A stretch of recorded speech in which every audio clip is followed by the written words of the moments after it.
Rob on the mic, spitting truth from the heights. Queens unite under stadium lights. Bright nights, 7 train rides. Dreams born in the real hum. Brooklyn to Queens, yeah, we all about that outcome. This our time, this our cheer.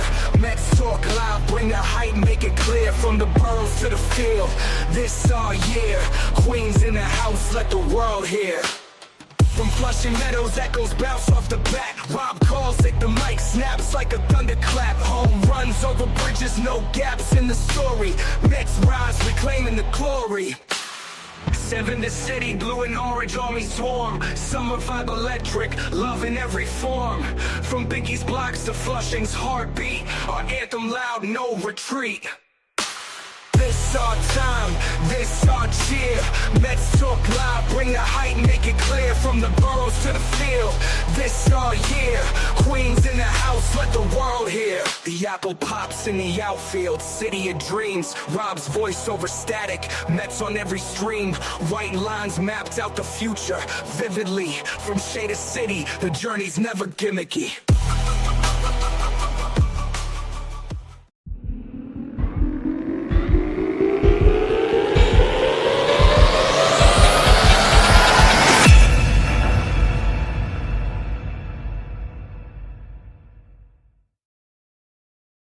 What's up, Mets fans? Welcome to another Mets Talk Live right here on the channel. Hopefully everybody is ready to go for opening day, as we are this is about 12, 13, 14 hours away until Mets baseball officially tomorrow against Houston. As I'm in my hotel room right now in downtown Houston, ready to go.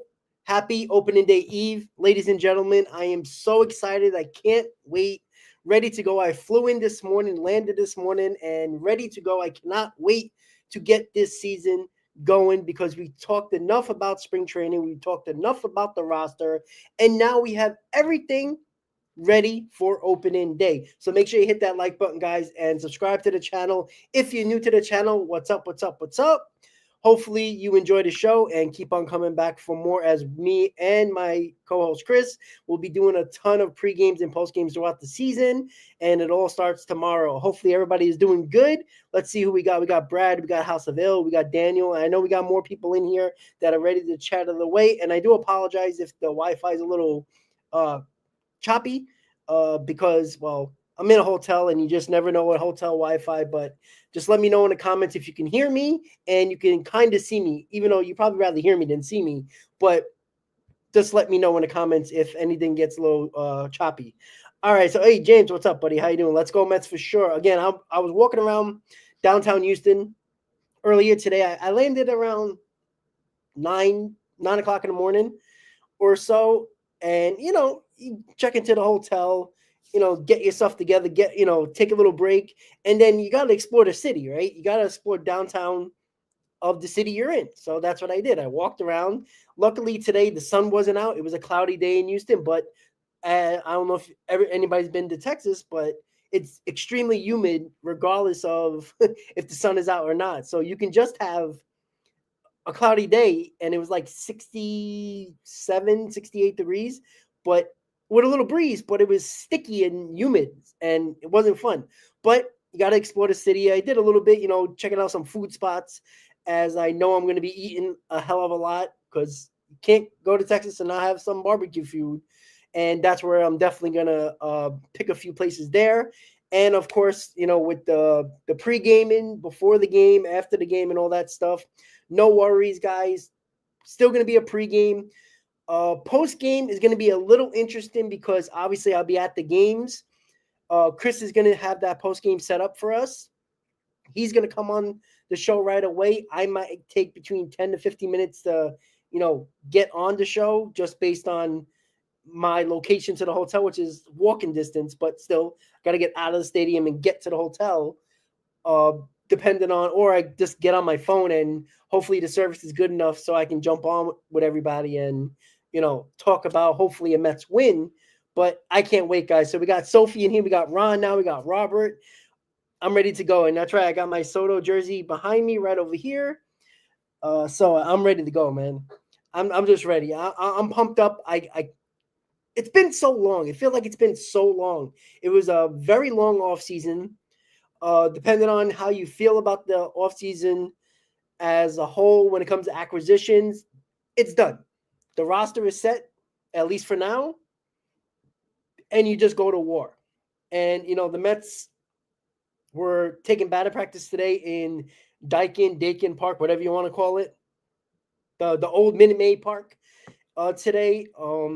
I found out I actually seen Ron Darling in one of the restaurants around the area. Uh, that was cool, but I'm ready to go. So let's get started. So obviously the rosters have to be finalized, and we still weren't sure if Luis Angel Acuna was going to make the roster. There's been speculating reports that the Mets have been looking for a veteran right-handed utility infielder for about a week now, and that's the biggest reason why they haven't named Acuna on the roster. And, me and Chris the other day talked about it. It didn't make sense. Why look for somebody that is a veteran, right-hander utility infielder that you would try to get them? It had to be in the trade. And they clearly were trying to do that and run a field route. And that's funny. And you wonder why, why are they trying to do that? And then, the report that came out and the quotes from Lindor stating that he's, he gets a little bored. He gets, when it's not the big lights, he kind of just takes a step back and, doesn't perform at the capability he is. So it is a little weird. And oh boy, they should have signed Jose Iglesias if they were looking for a right-handed bat utility infielder. He would have been a good guy, wouldn't he? But they didn't do that. And for basically, Judgment Day, at the last hour, they still were looking for Luis a filler, basically, so Luis Angel Acuna can go to the minors. Tells me that they're not. I'm not going to say sold, but I don't think they're as confident as a lot of Met fans are with Luis Angel Acuna, because it took them till today, a few hours ago, to put him on the roster. So it is very interesting. I told you from the beginning for a while now during the offseason that there's been something going on with Luis Angel Acuna, and I don't think it's just on field. I think it's off field as well. I don't know if it's his demeanor, his attitude. I don't know.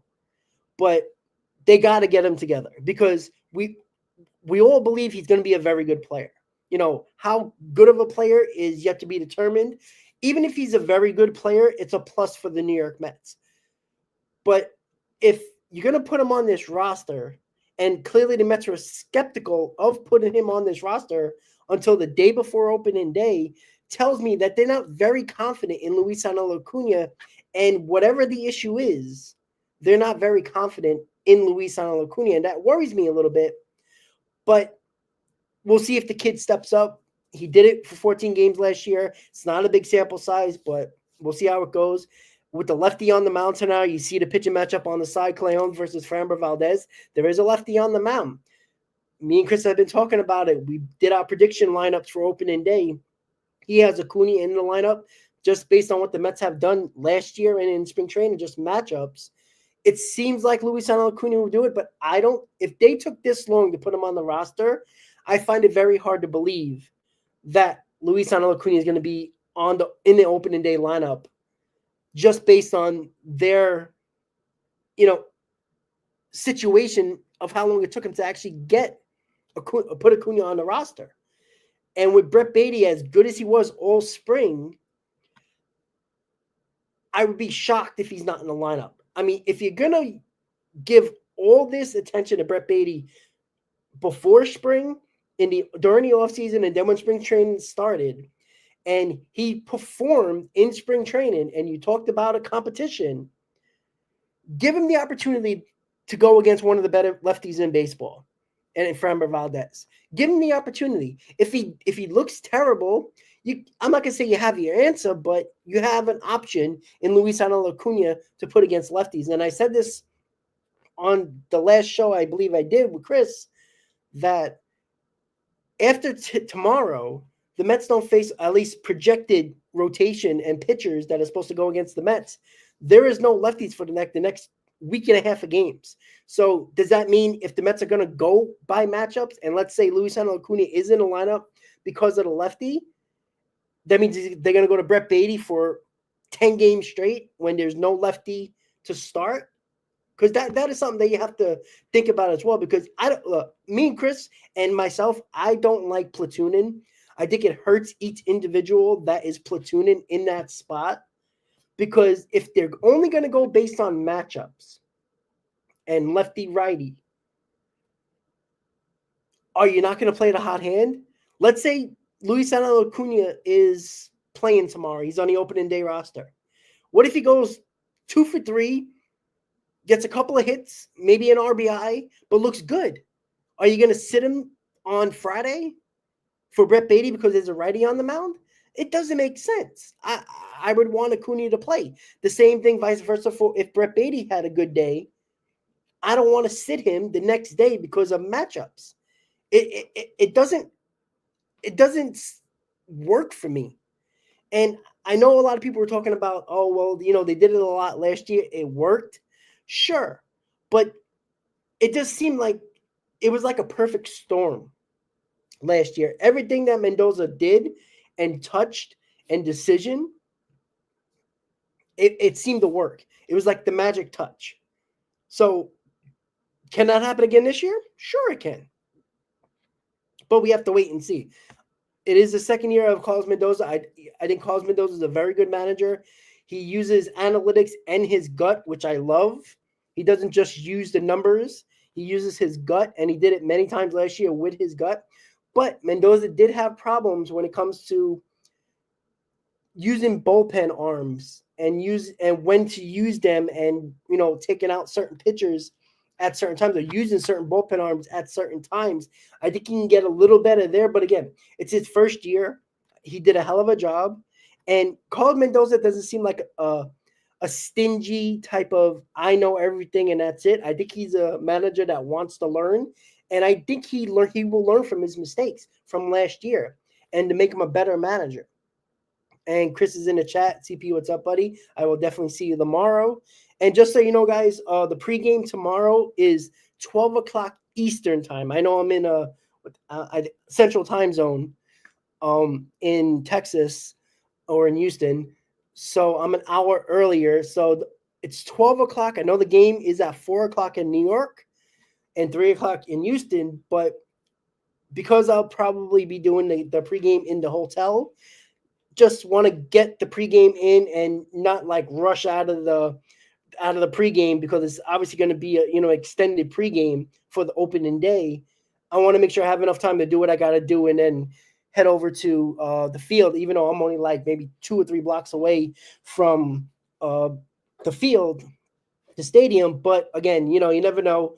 There's a ton of construction going on right now. I'm assuming there's going to be roadblocks because the stadium is in downtown Houston. I'm assuming they're going to block off roads, so it's not going to be easy just to walk 3 blocks. Probably, I don't know. I've never been here before, so we'll see how it goes. But definitely pregame 12 o'clock Eastern tomorrow as the Mets play the Astros on opening day. So, Daniel, Brett Beatty should not be on the roster. No, he deserves to be on the roster, right? You have to give it to him. I'm sorry. The Mets have told you all offseason that Brett Beatty is going to get an opportunity.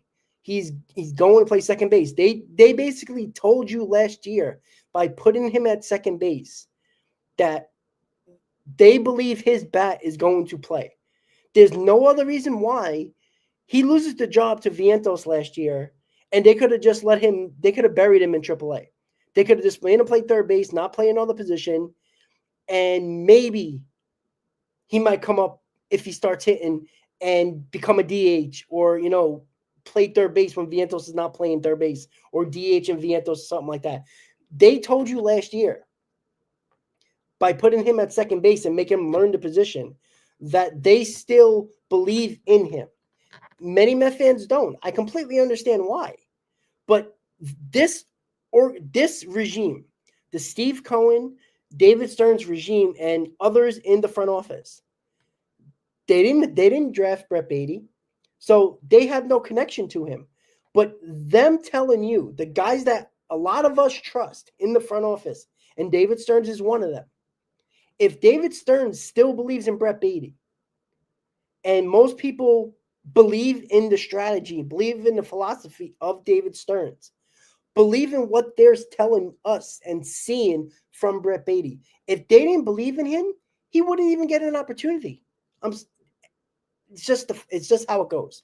And yet, Dolo, like you said, this is Beatty's last chance, and it definitely is. They believe in Brett Beatty's bat, that they're willing to give him one opportunity, one last chance, and say, all right, you learned second base. We know you're not better defensively than Luis Acuna, but we think your bat plays. And the Mets clearly are not looking about his 500 plus at-bats in his career since he's come up with the Mets. They're not looking at that. You know, they worked with him clearly. They, you know, if you notice, he changed his stance a little bit. Excuse me. Sorry, guys. I'm still a little bit under the weather a little bit. I got down with the flu about a week ago, and it's still like there. Still feeling good, but you know, it's the remnants of that. But you know, they're telling you that they're still confident that that bat's going to play. Because if they didn't think the bat's going to play, they wouldn't put him at second base. Sorry, guys. Sorry about that. Just drink some. Whew. Sorry about that, guys. Not easy talking while you're getting over the flu. Yeah, so that's what I'm thinking. Regardless of what we think of Brett Beatty, some have other opinions than others, but what we have to remember is that if I do a poll today, do you believe in the philosophy of David Stearns? I would be shocked if not around 90% would say yes. So when they're telling you we move Brett Beatty to second base because we believe in his bat, then believe in it. Again, it might not work. It might blow up in their face. But it's not like the Mets don't have another option. And if Brett Beatty fails, Luis Acuna is there to take the job. Similar to what happened with Brett Beatty last year when Vientos took the job. And we'll just see. I'm excited. And when it comes to the roster guys in general, Brazaban and Max Kranick made the roster. And the reason being is the second topic, Paul Blackburn has right knee inflammation. Excuse me. I think that's like a ghost injury, to be quite honest with you. I don't think they wanted Blackburn on the roster. And I think David Stearns still likes Brazaban. And there's no way they could have left Max Kranick off the roster. So I think this was a situation where Blackburn might have, you know, probably could have went. Probably could have been a long man in the bullpen. But he might have been feeling a little something. And the Mets were like, all right, let's just put you on the IL. You know, you kind of like the long man in the bullpen anyway. So let's just see. Put you on the IL, and the roster spot opens up for Brazaban. You got Max Kranick, who is your long man now, and you got Brazaban also in the bullpen as probably a fifth, sixth inning guy. So everybody got what they wanted. I wanted Max Kranick on there. Nobody wanted Brazaban there, but he's there. And Luis Acuna obviously made the roster as well. Hayden Sanger, the backup catcher to Luis Torrens, made the roster as well. So not a lot of surprises, except Blackburn going on the IL and Brazaban taking the roster spot. So the 26-man roster is finalized. We're ready to go. I don't think the Blackburn injury is major. I still believe that if they didn't have another guy to go to from the bullpen in their depth in the minors, or in this case Brazaban, I think Blackburn would have been on the roster.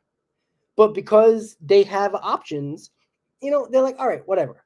You go on the IL, and we'll see you in 10 days. And Brazaban is here. So I don't think it's that big of a deal. But Blackburn is on the IL, and we'll see how that goes afterwards. When it comes to the overall keys to success for the New York Mets, you can think of a lot of things. The offense needs to perform. The offense needs to score runs. I already said this. I think if they can score between 4 and 6 runs per ball game, which it might be a little bit higher, but if they can score between, let me make it a little bit more difficult. 5 to 7 runs per ball game on average, they have a very good chance of winning ball games. And I think this lineup, which I think is top 2, maybe even 3 in baseball, especially the top 5. Excuse me, guys. Sorry about that. Sorry, I keep on coughing on you guys.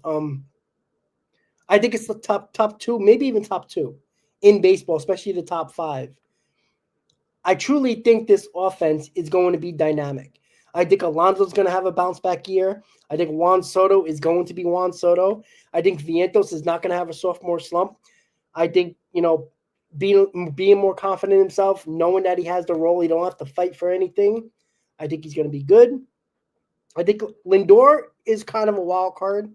We know the history of his slow starts. Let's hope he doesn't have these slow starts. What I want to see from Francisco Lindor, especially early on, the issue with him when he wasn't hitting is that he also wasn't getting on base. He was striking out a ton. He just wasn't. It didn't seem like he was all there. It just seemed like he was missing pitches, and he wasn't taking his walks. And I think if he can do a little bit more walking, if he struggles early on with the bat, get on base because you have Soto, you got Alonso, you got Vientos behind you. Pretty good chance they're going to bring you home.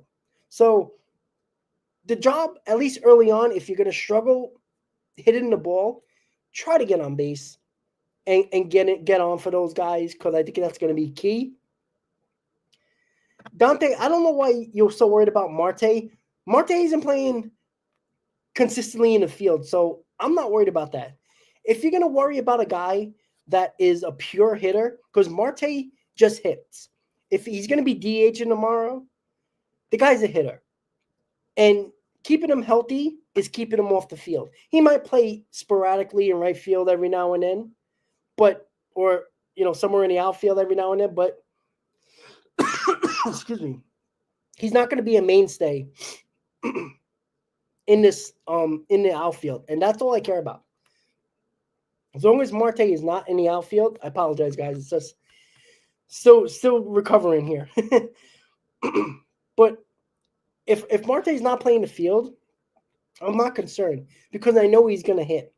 He doesn't have the power that he did when he first got here, and he showed that power and that gap-to-gap guy, but he's more of a singles hitter now, but he's still a pure hitter. The guy came back from injury, came back in his first spring training game and gets a hit, his first at-bat. This guy's a pure hitter. And when he's batting probably 6th or 7th in the lineup, it's the least of my worries. I think he's going to be fine. You could do a lot worse than Marte at DH. A lot worse. And with the lefty on the mound, Winker's not playing anyway. Marte destroys left-handed pitching. Destroys left-handed pitching. So it's a perfect storm with Marte. I know the Mets are trying to get rid of him, but it was just to open up a roster spot for, I think, probably, I know we lost Canario, but it is what it is. Excuse me, guys. I'm sorry about this. And well, Michael, I mean, yeah, Marte was good in the playoffs as well. We forget about that as well. And Sanders, let me just throw you. Oh, good, it finally worked. I'm sorry, guys. I've been trying to click on your comments, and it's not popping up, but it just did. I have Beatty prediction hit 20 home runs, driving 60, and bat 250. You know what? It's a lot more than what we got at second base consistently for Jeff McNeil for the last couple of seasons. So I would take that in a heartbeat. If you can get 20 home runs, 60 RBIs, and 250 average from Brett Beatty, that's a win in my book. That is a huge upgrade from what you got from Brett Beatty. And if you have 20 home runs with 60 RBIs, I kind of think that he had a lot of solo home runs, but if he has 20 home runs, he's probably going to get close to like 670 RBIs, just having people on base.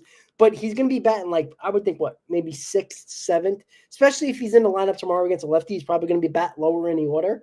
You might see Siri jump up in the lineup a little bit more. to maybe the 7th spot with Luis Torrens, just to have the lefty later in the lineup. But if Brett Beatty does that, I'll be fine with that for sure, 100%.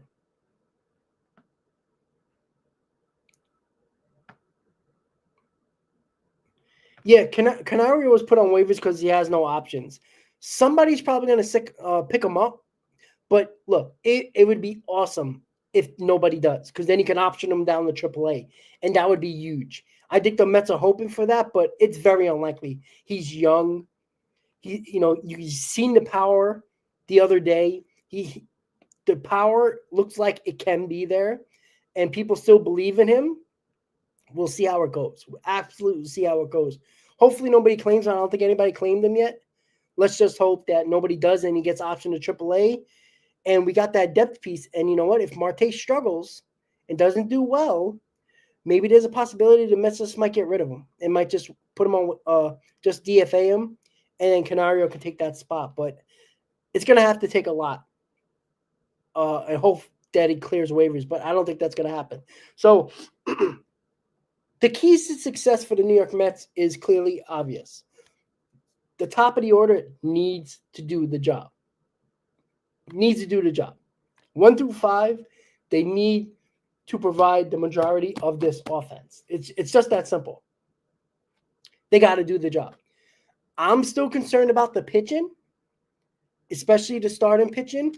Again, you got a reliever going tomorrow. We don't know. Let's see him against a real full lineup. Tomorrow you're going to have that. You're going to have Cam Smith. You're going to have Pena. You're going to have Alvarez, Altuve. Like, you're going to have a tough lineup going through tomorrow. Can Clay Holmes, I'm not going to go dominate because I think that's unfair to him, but pitch well, but also that get through the lineup the second time. A full lineup, a real opening day lineup, a real everyday regular season lineup. Can he get it through the second time around with better hitters? He did it in spring, but it was a lot of minor leaguers. It was in spring. It's nice to see that he worked that new pitch in, that kick change is nice to see, and he looks good. But again, I don't think they're going to leave him in the game the third time through the order. I think he's going to be gone by the 5th inning regardless of how good he's pitching. Get through the second time through the order, and then we'll have a conversation. I have this awful feeling in my gut that he's going to get knocked around. And that's not being negative. It's just the gut feeling that I have. I think he has to, get like that, that little, like that freshman Friday type of beat down to like, hey, now you're a starter. Here you go. I'm not going to go crazy. I don't want to say he's going to pitch bad, but I think I don't think he's going to go 6 innings, Mike. I think 5 innings is probably going to be the limit. I think it's going to be between 70 and 75 pitches, and that's probably going to get him to the 5th inning. But again, you're facing a real major league lineup here. You're not facing spring training lineup to where you go through the regular guys for one time through the order, and then minor leaguers are starting to come in, and he's pitching lights out through the 4th and 5th inning. And listen, give me 5 innings. It's his first game of the season. I'm not asking him to go 7-8 innings. Like, that's crazy. But give me a solid 5 innings. I take 5 innings, 2 runs, to be quite honest with you. Look who he's got to face. Cam Smith, Pena, Alvarez, Altuve. Excuse me. So you got to face those. You got to face those guys. 5 innings, 2 runs. I will sign on the dotted line right now for Clay Holmes to give me that, because I think the Mets are going to score. I think this is a potent lineup, so that's why I think 5 innings, 2 runs I'll take every day of the week, and then we'll put in a solid bullpen. So the other key to success, I think it's going to be the defense, right? You're most likely going to have Brett Beatty more often than not at second base for the time being. I don't know if he's good, can he be above average? Maybe even slightly above average. I'm not going to say you take that, but we'll see. We know what Lindor is. We'll see if Vientos, he had a solid season defensively, see if he gets better. I think the outfield with Nimmo, how healthy is he really in the outfield? Can he make those, can he make that sprint to the gap to cut off a ball? But that's why you have Jose Siri in center field to, protect those gaps. See how it goes. We know about Juan Soto, not the greatest fielder. I don't think he's as bad as everybody says he is, but he's not great. But that's why you got Jose Siri in center field to control the gaps and to do that. And Michael, it's not about complaining and nitpicking every damn thing, because you have to see, this is the problem with a lot of Met fans. You avoid the negative and the possible problems of the team, and then when they show its ugly head, you're going to complain about that. This is why I get upset sometimes, because it doesn't make sense. Like, why avoid the possibilities of the negative parts of the team? Don't hide from it. If you hide from it, you're gonna get disappointed. But bringing it up is not the worst thing in the world. It's not nitpicking. It's a fact. This rotation is a question mark. If you don't like to hear it, then you're avoiding that. It's not nitpicking. Acuna does need experience, but Acuna actually has to prove it as well. You can't just sit there and, quote unquote, from the captain and the leader of this team in Lindor says he's bored. His attitude doesn't look good, right? You can't just show up because your name's Acuna and you're going to get the role. It doesn't work like that. And he has to learn that. So Acuna needs the experience, but experience doesn't always have to be at the major league level. You can get your at-bats and become a better player in the minors. But you can't just, lollygag and act like your shit don't stink and think you're just going to get the job because, well, you're a top prospect and your name's Acuna. Doesn't work like that. You also got to work hard. You also got to prove it to your organization. And 14 games, I don't care what anybody says. 14 games means absolutely nothing. That is a small sample size. And I always challenge every Met fan, go back to Laston's Millage. First 2 weeks of his career as a New York Met was outstanding. Was anybody calling for him 3 months after that? Absolutely not. That's the problem. So he's on the opening day roster, right? I think the Mets even told you this. They were looking for a veteran utility right-handed bat. And they just put Acuna on the roster today, a few hours ago. So that tells you they're not very confident right now. And that's okay. And that is absolutely okay. But again, it's not saying that he's not going to be a good player. But you also just can't walk in and expect everything given to you. You got to earn it. And 14 games doesn't matter. Last year doesn't matter. For anybody, it doesn't matter. This year matters. He had a very big opportunity to look really good in spring training, and there wouldn't have been a question about Brett Beatty. Acuna would have had the job. But because of the comments from Lindor, if he sees it, then the other players see it, and the organization sees it. You have to understand that.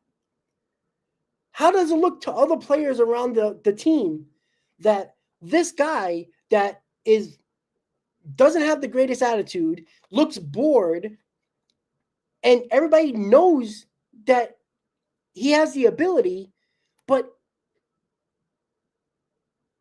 you got to show it. You got to prove it to your team as well. And I think the Mets were very hesitant to do it.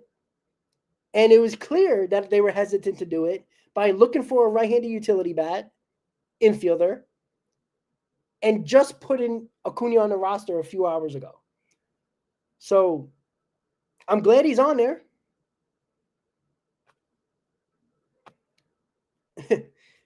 Yeah, explosive. I saw that. I heard that. I mean, but I'm glad he's on the roster, right? I think he can help this team, but it doesn't stop the fact that this is what the leader Lindor has said, quoted, and the organization, by doing what they've done the last couple of days, trying to look for a veteran infielder right-handed bat, told you what their confidence level in Acuna is not there yet.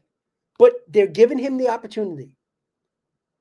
And he better do it, because I tell you, it's not going to take long for the Mets to be like, listen, you're not doing anything. Then they're going to send him to the minors. And that's what they're going to do. But again, he's on the roster. Let's all hope for the best, because I'm not rooting for anybody to fail. Anybody on this roster. I don't care if you don't want the guy on the roster or not. If you root for a guy to fail on the New York Mets, you're probably not a real fan. And you're probably very fake. So that's the other keys to success here.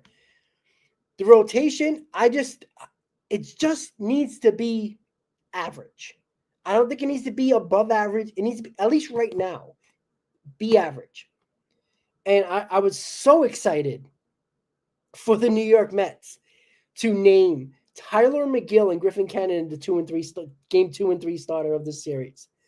I'm like, I can't even get Kodai Senga and David Peterson in the opening series in Houston. I was very upset about that. It's not the end of the world, but do I really need to see Tyler McGill in game 2 of this series? Like, oh, God, it annoys me. Griffin Cannon, he had a really good spring. He looked good. So I don't mind them going to Griffin Cannon in one of these games. But Tyler McGill? My God.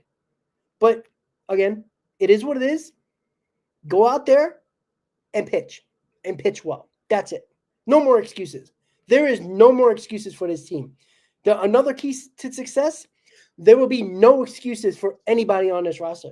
There will be no excuses for Clay Holmes. I don't care. You're not a reliever anymore. You're a starter. Deal with the issues. This entire rotation, do your job. This lineup, no excuses. I don't care who you're talking about. There is no more excuses for Alonso. There's no more excuses for anybody on this roster. Anybody. Everybody's got to step up and do this job. There's too much expectation to have excuses, right? Unless there's a ton of massive injuries that kind of rattle this team, and knock on wood that don't happen, there's no excuses for this team. There should be a playoff team. They're a contender for a World Series. So there's no more excuses. They got to do the job. And yeah, well, Evan Roberts always has this kind of, I don't want to go over my head here with his win total. I heard the 89 wins. I heard it the other day. I understand that. And I know you have him at 86, which I think is kind of hilarious, only because they had 89 wins last year, and there was a lot more problems with this team last year than there was this year to start the season. The Mets never had a bullpen last year, and that cost them a ton of games. Their lineup cost them basically the month of April, and the rotation was very good, but it still was too much issues on the other side of the diamond, and with bullpen and the lineup, that it cost them a month and a half. And it seemed like the bullpen was always trying to figure it out, with injuries, suspensions, moving parts. Some guys getting DFAs, some guys going up through the minors and up and down, and then making trades at the deadline for some pitching in the bullpen. Yeah, explosive. But this has nothing to do about magic. This has nothing to do about magic. This has nothing to do with it. The fact is, this bullpen is better. This lineup is better than last year. That's a fact. Our DH to start the season last year was DJ Stewart. Our starting catcher was Omar Narvaez. All right. And Luis Torrens isn't a great hitter, but he'll be better than Omar Narvaez. You have Juan Soto. Like, that's a difference. You replace Juan Soto with basically, I know he's a right fielder, but you replace him with, Bader was one of your guys in the outfield in your lineup. Now your outfield in the corners is Nimmo and Soto, with your DH being Marte over DJ Stewart. You got Jose Siri, who's a power threat. Not a great hitter by any means, but a power threat.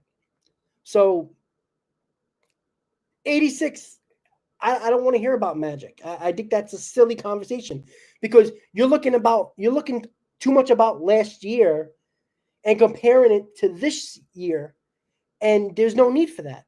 This is an entirely different team.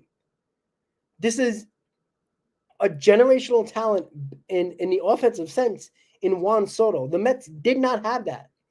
You had Brandon Nimmo, who was mostly hurt, and for the first, I would say, 2 months of the season was really good. After that, he was not good. You had Alonso with a down season. You had many guys that had down seasons. You had Alvarez did nothing. You had Beatty for at least the first month did nothing.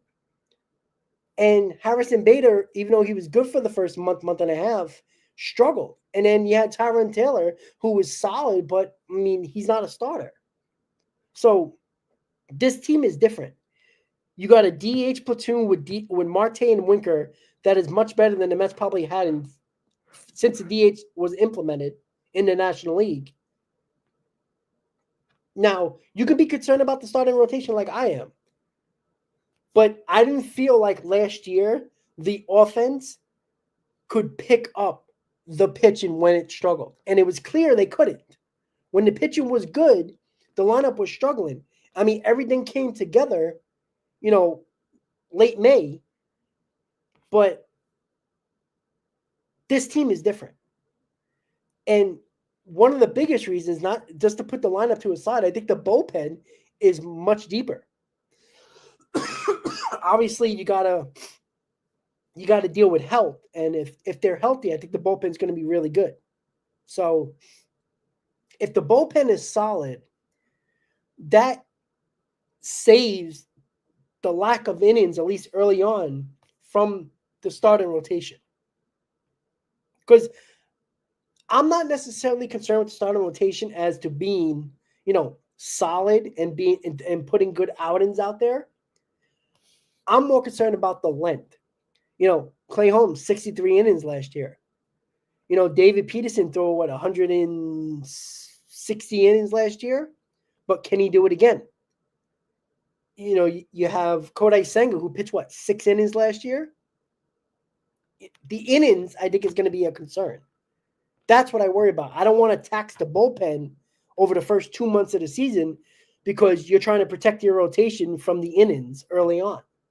Yeah, we might win ball games, and that's all that matters. But when you get to June and you're 2 months in and your bullpen's taxed because you had to use them so much the first couple of months, that can be a problem.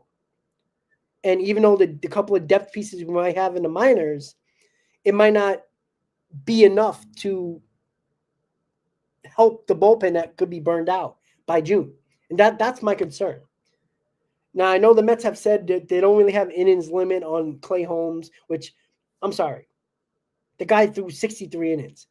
Has he thrown more than 90 innings in his career, except for probably 1 year in Pittsburgh? Don't tell me that you don't have an innings limit, but you also can't tell me that he can do it.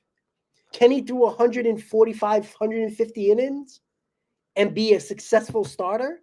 Because Griffin Cannon thrown 170 innings last year. Did anybody think he was a good starter? No, he was terrible. He had over a 5 ERA, but he pitched 30 starts. He had 171 innings. If you're going to consider Clay Holmes one of the top guys in your rotation, he needs to give you at least 150 innings and be good. You can't have either or because then it's not successful. So there's a lot of innings that the Mets need here from these starters. But are they going to get it from them? Yeah, Dante, I understand that, but I don't care about any other team. I care about my team. Right?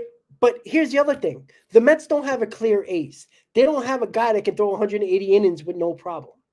There's question marks with everybody in this rotation. To be quite honest with you, Griffin Cannon is probably the one guy I'm confident in to throw 170 innings. You know why? Because he's done it.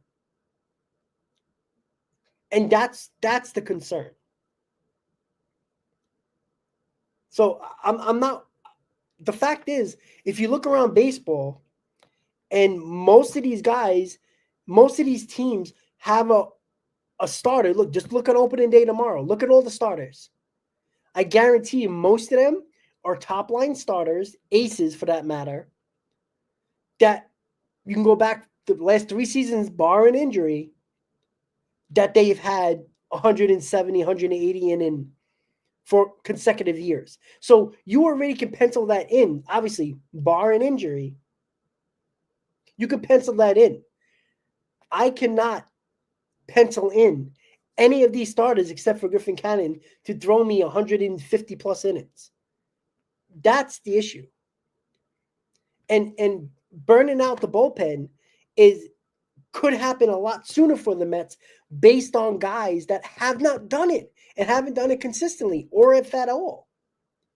When you have one starter in Griffin Cannon who's done 170 innings and has pitched 30 starts, and you got the rest of your guys that one hasn't been a starter or hasn't been a starter long enough to throw those innings, that's concerning.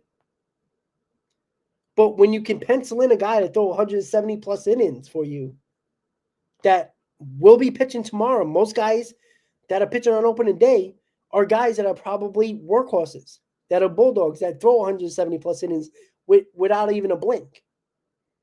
When you have that little piece to your puzzle, to your rotation, guess what? It helps your bullpen a little bit. But when you have all 5 guys that are all question marks innings-wise, except maybe 4 guys, let's leave Griffin Cannon, but again, who knows? You still got 4 out of your 5 guys that you have to worry about, and that's a little concerning. But we'll see.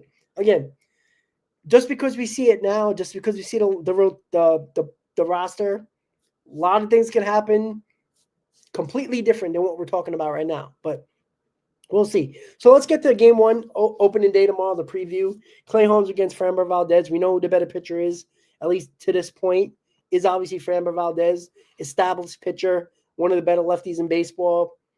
Tough left-hander. He throws a heavy sinker. He's not easy against left-handers. Obviously, the Mets have a couple of left-handers in the lineup. But it's definitely going to be a tough task tomorrow.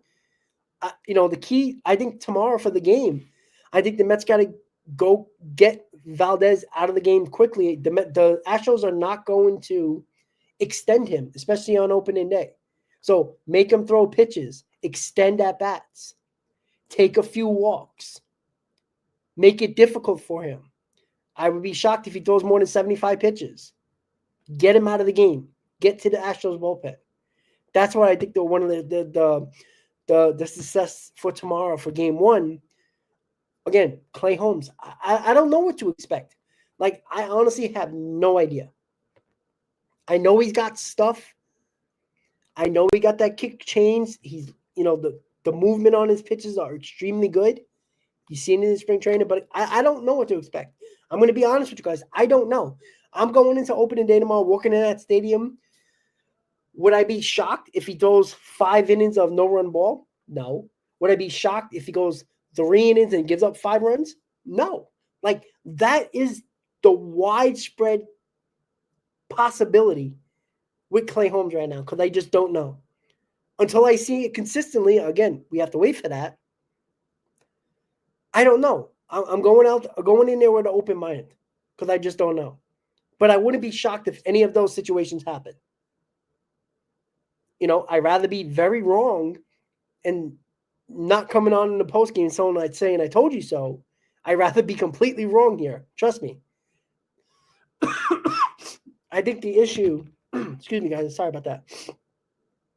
So I'm going in tomorrow, and even game 2 and 3, I have no idea what McGill and Cannon are going to give us. No idea. It's such a wide spectrum. It just, I don't know. I really don't know. But I'm ready tomorrow. I'll be wearing my Soto jersey. I'm just ready to go. I'm going to be taking a ton of pictures, ton of videos. I'm going to post a lot of my pictures on the the uh, the community page on the post. So if you guys follow the channel, you subscribe to the channel, you'll see my posts. I'm going to post a lot of pictures tomorrow on opening day. Opening ceremonies, all that stuff. I'm going to have my video. After I do the opening ceremonies video, when I get home later I'm assuming at night, I'm going to post the video of the opening ceremonies and all that fun stuff as well. And, get started for game 2 tomorrow. Friday, excuse me. So can't wait. I'm ready to go. Only met with home run tomorrow, and it's Torrens. That would be funny. That would be hilarious. He'll hit one down, the left field Crawford boxes, which would be perfect. I was trying to look for seats in the Crawford boxes, but they're crazy expensive. Like, I mean, I know like the Green Monster in Boston are very expensive as well. And I know it's opening day, but even the series, the Friday and Saturday games I was like, damn, I want to sit in the Crawford box. It's like, I love baseball, but I'm not spending $500 on a ticket unless it's a playoff game or a World Series game, not game 1, 2, or 3 of a season. So, but I'll be in the stadium. I believe, where the hell am I sitting tomorrow? I think I'm sitting in the 300s or something like that, and on the first base side of Dakin Park. Sorry. All right. So last but not least, guys, the lineup. I believe the Mets are going to put Brett Beatty in a lineup tomorrow, regardless of the lefty on the mound. I don't think they're going to put Luis Arias. Let me put this very bluntly. I would be shocked. The way the Mets have waited until basically 0 hour to put Luis Acuna on the roster only a few hours ago, I'd be shocked if Brett Beatty does not make the opening day lineup. I'd be shocked. I truly hope they give him the opportunity against a lefty. I do believe, and Mendoza has already stated this multiple times during spring, the top 4, because of the lefty, it's going to be Lindor, Soto, Alonso, Vientos, Nimmo. Now, in game 2, when we face a righty, I think he might flip Vientos and Nimmo. And Nimmo will be the cleanup hitter. Vientos will be the 5th hitter. So I do hope they give Beatty the opportunity on opening day to try to hit the lefty, see how he does. I think the top 5 is going to be what we've seen in spring is Lindor, Soto, Alonso, Vientos, Nimmo. Marte is going to DH because there's a lefty on the mound. Marte kills lefties. Obviously, Luis Torrens are going to be catching. Some speculation back and forth that it might be Siri or Torrens. I think it's going to be Siri. And we'll see how it goes. I'm ready to go, guys. I'll probably be up like 6 o'clock in the morning, getting ready, get some breakfast, set up the pregame, and head to the stadium. And we're finally here, guys, after all the offseason talk, all the hot stoves, all the Mets talk lives, all the spring training talk. Tomorrow, we talk real baseball. We talk breakdowns, game recaps, game previews, players of the game, all that fun stuff. So, with that said, guys, everybody have a good night. Excuse me. Enjoy the rest of your night. I know it's about 9:30 in New York. It's only 8:30 in Houston. Ready to go. I'll see you tomorrow, 12 p.m. Eastern for Mets pregame. Myself and Chris will be live on the Mets pregame show, the first of the season for the Amazing Mets pregame show. Tune in, hang out, talk Mets, game preview, ready to go. Thoughts and analysis, opinions, all that fun stuff. Have a good night, guys. Thank you for tuning in to the Mets Talk Live right here on the channel. Hit that like button before you go. And if you're a new subscriber to the channel, welcome to the channel, guys. Let's go, Mets, guys. And I'll see you tomorrow on opening day. Good night, guys. Let's go, Mets.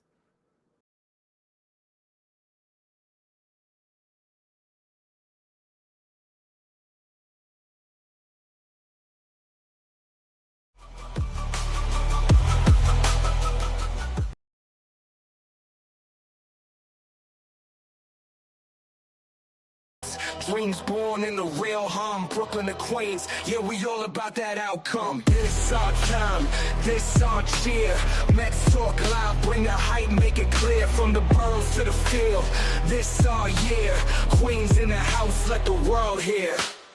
From Flushing Meadows, echoes bounce off the bat. Rob calls, hit the mic, snaps like a thunderclap. Home runs over bridges, no gaps in the story. Mets rise.